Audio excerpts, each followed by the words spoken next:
Kennan's telegram alarmed Washington. Days later, its message was reinforced when Churchill arrived in the United States as President Truman's guest. They began to get to know each other. Our president said to Mr. Churchill, "I will be on this trip quite a while, and I would be glad if you would call me Harry." Well, Mr. Churchill said, "I'll be glad to if you will call me Winston." Mr. Truman said, "I don't believe I can do that." He said, "I consider you the first citizen in the world, and I just don't believe I can call you Winston." Winston Churchill said, "If you can't call me Winston, then I can't call you Harry." The president said, "On that basis, we'll do it." So it went Winston and Harry from that time on, and they got on very well. Churchill was due to speak to a college audience at Fulton in Truman's home state. Privately, he showed Truman what he was going to say. The president, not sure that the American public was ready for an attack on its wartime Soviet ally, let Churchill test the water.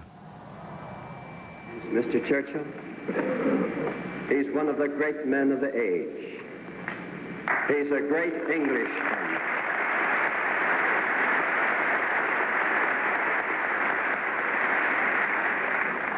He's a great Englishman, but he's half American.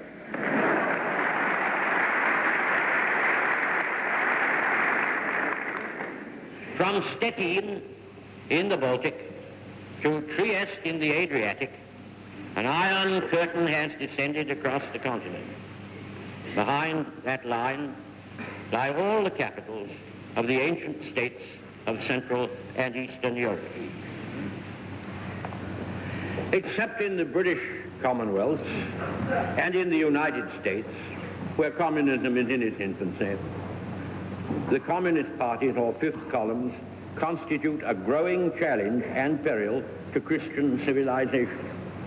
Whatever conclusions may be drawn from these facts, in fact they are, this is certainly not the liberated Europe we fought to build up, nor is it one which contains the essentials of permanent peace.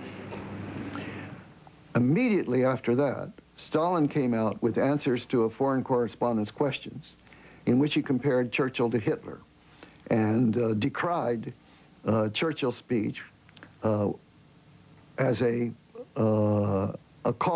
belligerent call to arms against Soviet Russia.